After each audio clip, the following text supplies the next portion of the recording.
The courtroom was silent, the kind of silence that feels heavy, like the air itself is holding its breath. All eyes were on the young black girl sitting in the defendant's chair, her head bowed, her hands clasped tightly in her lap. She looked out of place, small and fragile, like a child who had wandered into the wrong room. The two white cops standing near the bench exchanged smirks, their arms crossed, their posture relaxed, as if they were already celebrating a victory. One of them leaned over and whispered something to the other, a joke that only they found funny. The girl didn't flinch. She didn't even look up. But if anyone had been paying close attention, they might have noticed the faintest hint of a smile tugging at the corner of her lips. It wasn't a smile of fear or defeat. It was something else entirely. Something sharp, calculated, and dangerous. The judge cleared his throat, adjusting his glasses as he glanced at the paperwork in front of him. "Miss Johnson," he began, his voice dripping with condescension. "You've been charged with trespassing and resisting arrest. How do you plead?" The girl finally lifted her head, her eyes meeting the judge's with a calm, steady gaze. There was something about her presence, something that didn't quite fit the narrative the cops had painted. She wasn't what they expected.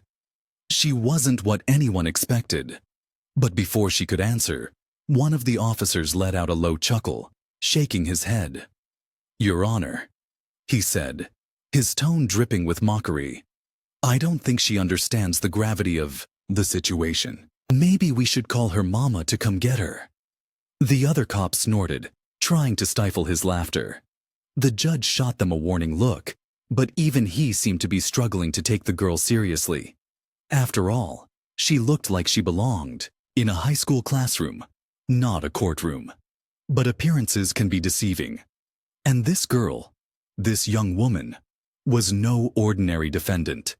She had a secret, one that was about to turn the entire courtroom upside down. As the cops continued to snicker, she reached into her bag and pulled out a small, unassuming folder. The judge raised an eyebrow, clearly annoyed by the interruption. "Miss Johnson, unless that's a note from your teacher, I suggest you put it away," he said, his voice laced with sarcasm. The girl ignored him, opening the folder and sliding a single sheet of paper across the table. The judge hesitated, then picked it up, his eyes scanning the document. For a moment, there was silence. Then his face went pale. His hands began to tremble. The cops noticed the change in his demeanor and stopped laughing, their smug expressions replaced by confusion. "Your Honor?" one of them asked, his voice uncertain. The judge didn't answer. He just stared at the girl, his mouth opening and closing like a fish out of water. The girl stood up, her posture straight, her voice clear and commanding. "Your Honor," she said, "my name is not Miss Johnson. It's Attorney Alicia Carter, and I'm here to expose the corruption and misconduct that has been plaguing this police department for years." The room erupted into chaos. The cops stared at her, their faces a mixture of shock and disbelief. The judge dropped the paper, his hands shaking as he tried to regain control of the courtroom. But it was too late. The girl, no, the attorney, had already set her plan into motion. She had spent months undercover, gathering evidence, building her case, and waiting for the perfect moment to strike. And now, that moment had arrived. The cops had underestimated her, just like everyone else. They had assumed she was powerless, just another black girl they could push around. But they were wrong, dead wrong. As the tension in the room reached a boiling point, Alicia turned to face the cops, her eyes blazing with determination. "You thought you could get away with it," she said, her voice steady but filled with quiet fury. "You thought no one would ever hold you accountable. But you forgot one thing. I'm not just any attorney. I'm the best damn attorney in this country, and I'm going to make sure you pay for what you've done." The cops exchanged nervous glances, their confidence crumbling by the second. But before they could respond, the judge slammed his gavel, calling for order. "This court is adjourned," he shouted, his voice trembling. We'll reconvene tomorrow morning at 9 a.m. sharp. The room buzzed with whispers and murmurs as everyone tried to process what had just happened. Alicia gathered her things, her expression unreadable. She had won the first round, but the battle was far from over. As she walked out of the courtroom, the cops watched her go, their faces a mixture of fear and anger. They had no idea what was coming next, and neither did anyone else. The story was just beginning, and the stakes had never been higher. What would happen when the truth came to light? Would justice finally be served, or would the system protect its own? The answers were still hidden, waiting to be uncovered. But one thing was certain. Alicia Carter wasn't going to back down. Not now. Not ever. And as the doors of the courtroom closed behind her, the tension in the air was palpable. The fight was far from over, and the next chapter was going to be even more explosive. But for now, the courtroom was silent once again, the weight of what had just happened hanging heavy in the air. And somewhere, in the shadows, the truth was waiting. The morning sun streamed through the blinds of Alicia Carter's small apartment, casting long shadows across the room. She sat at her desk, surrounded by stacks of files, legal documents, and sticky notes filled with scribbled reminders. Her laptop was open, the screen glowing with a spreadsheet of names, dates, and locations.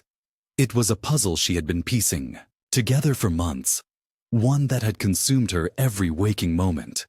But this wasn't just any case. This was personal. Alicia leaned back in her chair, her fingers tapping lightly on the edge of the desk as she stared at the wall. Her mind wandered back to the beginning, to the moment that had set everything in motion. It had started with a phone call. Late one night, her older brother Marcus had called her, his voice shaky and urgent. "Alicia, I need your help," he had said. "They're trying to frame me. I didn't do it. I swear." Alicia had felt her stomach drop.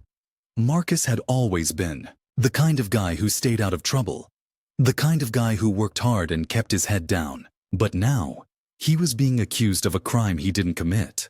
A robbery at a convenience store that had turned violent.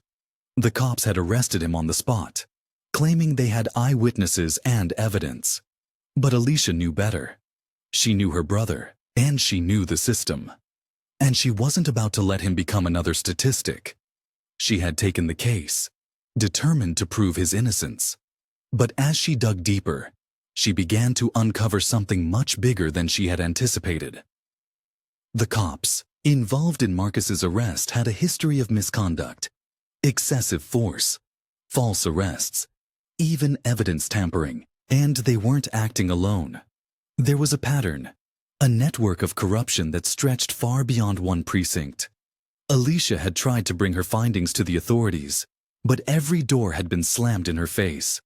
The system was designed to protect its own, and no one was willing to listen to a young black attorney with a chip on her shoulder. So she had decided to take matters into her own hands. If they wouldn't listen to her as a lawyer, maybe they would listen to her as something else. That's when the idea had come to her. She would go undercover.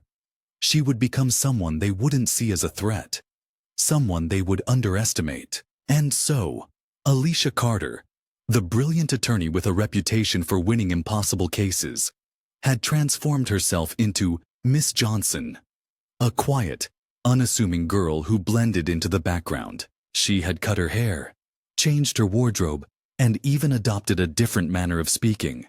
It wasn't easy. She had to be careful, to avoid anyone who might recognize her. But it was worth it, because now she had the evidence she needed, and she was ready to use it.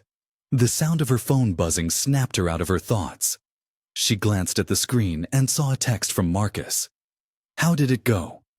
Alicia smiled faintly and typed back, "Phase 1 complete. They have no idea what's coming."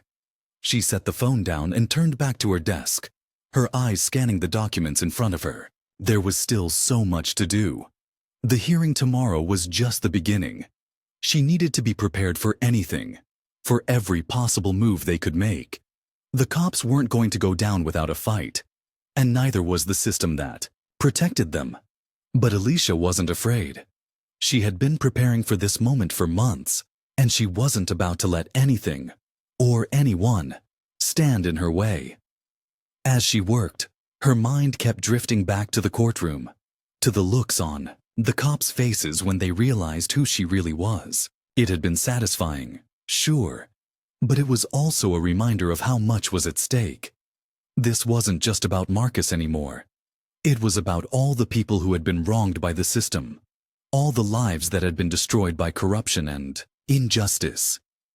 Alicia had always believed in the law, in its power to bring about change, but she also knew that the law wasn't perfect. It was a tool, and like any tool, it could be used for good or for evil. It was up to people like her to make sure it was used for good. The hours passed in a blur, the sun dipping below the horizon as Alicia continued to work. She barely noticed the time, her focus entirely on the task at hand. But as the night wore on, she began to feel the weight of everything pressing down on her. The exhaustion, the stress, the fear. It was all there, lurking just beneath the surface. She tried to push it aside, to focus on the facts, on the evidence. But it was hard, because this wasn't just a case. It was her life, and the lives of so many others. Finally, as the clock struck midnight, Alicia leaned back in her chair and let out a long, slow breath. She was as ready as she would ever be. The hearing tomorrow would be the first real test, the first time she would present her evidence in front of a judge. She knew it wouldn't be easy. The cops would fight back. Their lawyers would try to discredit her, and the system would do everything in its power to protect itself. But Alicia wasn't going to back down. She couldn't. Not when so much was on the line. As she got ready for bed, her mind kept racing, playing out every possible scenario, every move and countermove. She knew she needed to rest, to clear her head, but it was easier said than done. The weight of what was coming was too heavy, too real. But as she lay in the dark, staring up at the ceiling, she reminded herself of why she was doing this. For Marcus. For all the people who had been failed by the system. For justice. And with that thought, she finally closed her eyes, letting the exhaustion take over. Tomorrow was going to be a long day, and she needed to be ready. But as Alicia drifted off to sleep, she couldn't shake the feeling that something was off. A nagging thought at the back of her mind, a sense of unease that she couldn't quite place. She tried to ignore it, to tell herself it was just nerves. But deep down, she knew better. This wasn't just nerves. This was a warning.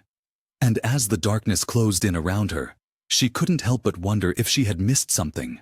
Something important. Something that could change everything. The courthouse was buzzing with activity the next morning, the air thick with tension and anticipation.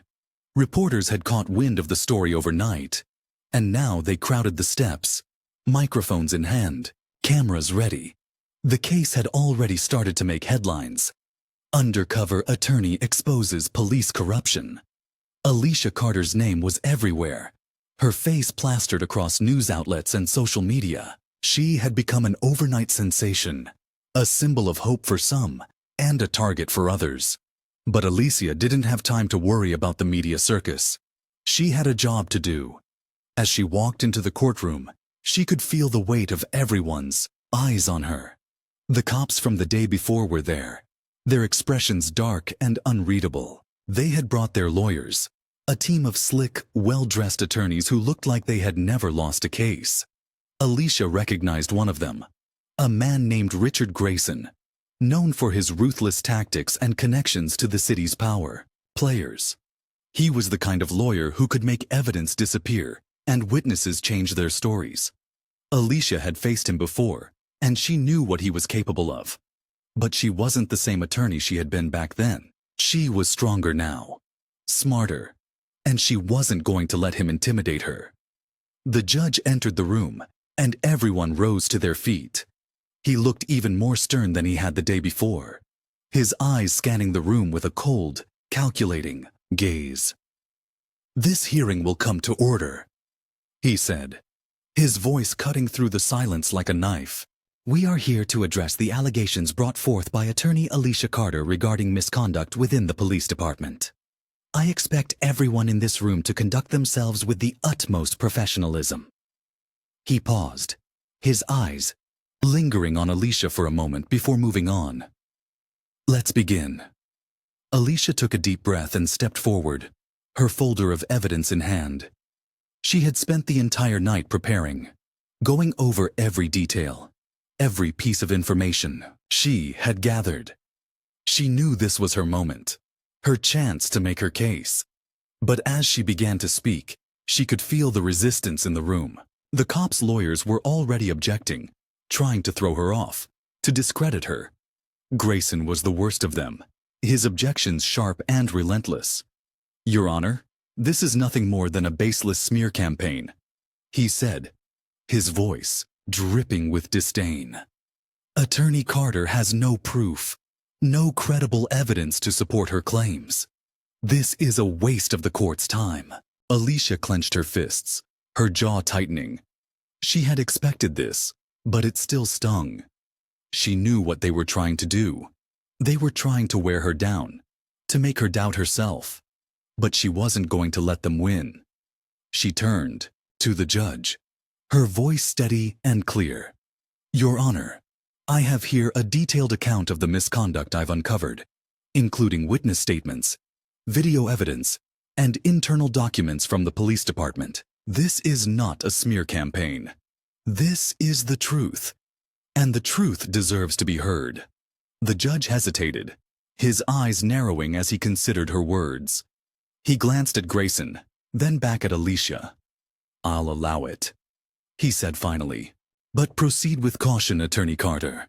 This court does not take kindly to frivolous accusations." Alicia nodded, her heart pounding in her chest. She knew this was her chance, her one shot to make a difference. But as she began to present her evidence, she couldn't shake the feeling that something was wrong. The cops were too calm, too confident. They should have been nervous, worried, but they weren't, and that made her nervous. As the hearing dragged on, Alicia began to notice little things, subtle glances between the cops and their lawyers, whispered conversations, a smirk here and there. It was as if they knew something she didn't. And then, just as she was about to present a key piece of evidence, Grayson stood up. "Your Honor," he said, his voice smooth and confident, "I would like to call a witness to the stand." The judge raised an eyebrow, clearly surprised.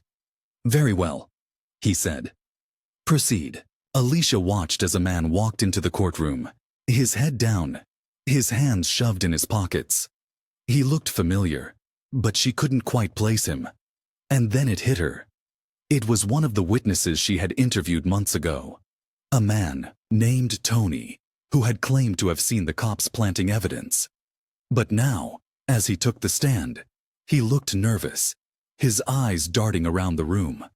Alicia's stomach dropped. She knew what was coming. Grayson approached the witness, a smug smile on his face. "Mr. Tony," he began, his tone almost friendly. "Can you please tell the court what you told me earlier?" Tony hesitated, his eyes flicking to Alicia for a brief moment before he looked away. I was mistaken," he said, his voice barely above a whisper. "I didn't see anything. I made it all up." The room erupted into murmurs, the tension palpable. Alicia felt like the ground had been ripped out from under her.